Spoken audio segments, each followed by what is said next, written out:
Countdown শুরু হয়ে গেছে ফুটবল বিশ্বকাপের। প্রিয় দল আর তারকাদের নিয়ে স্বপ্ন বলতে শুরু করেছে সমর্থকরা। ঠিক তখনই সামনে এসেছে এক চমকপ্রদ খবর। রোনালদো সমর্থিত একটি ইউটিউব প্ল্যাটফর্ম নাকি দেখাবে পুরো বিশ্বকাপ একদম ফ্রি। তাহলে কি টিভি ছাড়াই খেলা দেখতে পারবেন বাংলাদেশের দর্শকরা? বিশ্বকাপ যতই ঘনিয়ে আসছে, ফুটবল প্রেমীদের উত্তেজনাও ততই বাড়ছে। মাঠের বাইরে লড়াই শুরুর আগেই আলোচনা জমে উঠেছে সম্প্রচার সত্ত্ব ও ম্যাচ দেখার সুযোগ নিয়ে। বিশেষ করে বাংলাদেশে এখনও আনুষ্ঠানিকভাবে কোনো টেলিভিশন চ্যানেল বা ওটিটি প্ল্যাটফর্ম বিশ্বকাপ সম্প্রচারের সত্ত্ব নিশ্চিত না করায় দর্শকদের মধ্যে তৈরি হয়েছে অনিশ্চয়তা। এই পরিস্থিতির মধ্যেই সামাজিক যোগাযোগ মাধ্যমে ছড়িয়ে পড়ে একটি খবর। দাবি করা হয় পর্তুগিজ মহাতারকা ক্রিস্টিয়ানো রোনালদোর পৃষ্ঠপোষকতায় পরিচালিত একটি ইউটিউব ভিত্তিক প্ল্যাটফর্ম বিশ্বকাপের 104টি ম্যাচই বিনামূল্যে সম্প্রচার করবে।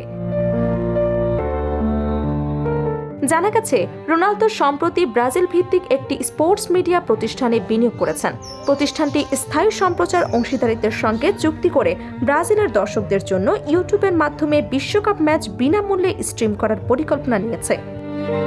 মূলত ব্রাজিলের দর্শকদের জন্য তৈরি এই উদ্যোগই আন্তর্জাতিকভাবে আলোচনার জন্ম দিয়েছে।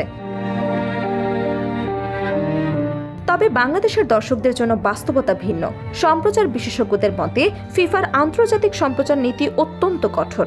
কোনো দেশ বা অঞ্চলের জন্য কেনা সম্প্রচার সত্ত্ব অন্য দেশে উন্মুক্ত করে দেওয়া যায় না। তাই ব্রাজিলের জন্য নির্ধারিত ইউটিউব সম্প্রচার বাংলাদেশ থেকে সরাসরি দেখা সম্ভব হবে না। এর কারণ হলো জিও ব্লকিং প্রযুক্তি। এই ব্যবস্থার মাধ্যমে দর্শকদের অবস্থান শনাক্ত করা হয় এবং বিভিন্ন নির্দিষ্ট অঞ্চলের বাইরে থাকা ব্যবহারকারীদের জন্য লাইভ সম্প্রচার বন্ধ রাখা হয়। ফলে বাংলাদেশ থেকে সেই লাইভ স্ট্রিম চালু করার চেষ্টা করলে অনেক ক্ষেত্রে ব্লক স্ক্রিন বা সীমাবদ্ধতার বার্তা দেখা যেতে পারে।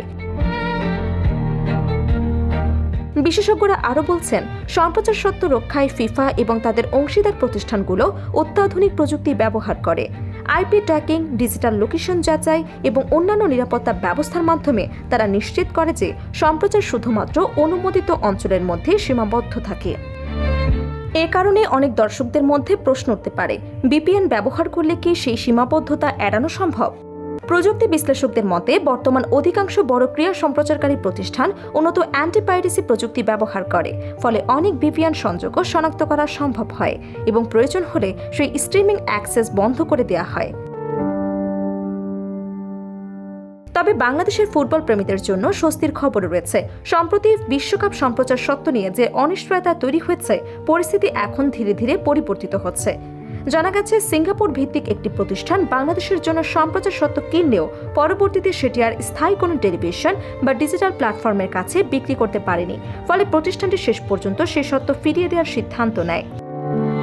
এর ফলে বাংলাদেশের সম্প্রচার প্রতিষ্ঠানগুলোর জন্য নতুন সুযোগ তৈরি হয়েছে।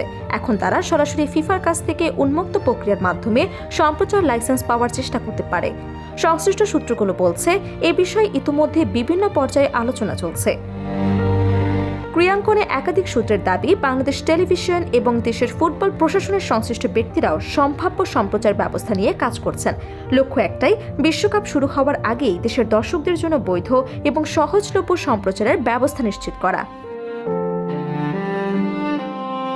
সব মিলিয়ে রোনালদো সমর্থিত ইউটিউব প্ল্যাটফর্মে বিশ্বকাপ বিনামূল্যে দেখার খবর সত্য হলেও সেটি নির্দিষ্ট অঞ্চলের জন্য সীমাবদ্ধ। বাংলাদেশের দর্শকরা সাধারণভাবে সেই সম্প্রচার দেখতে পারবেন না।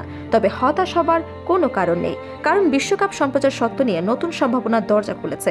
আর সেই সুযোগ কাজে লাগাতে পারলে দেশের কোটি ফুটবল প্রেমী বৈধভাবেই উপভোগ করতে পারবে ফুটবলের সবচেয়ে বড় আসর। এখন অপেক্ষা শুধু আনুষ্ঠানিক ঘোষণার, আর সেই ঘোষণার দিকে তাকিয়ে আছে বাংলাদেশের ফুটবল প্রেমীরা।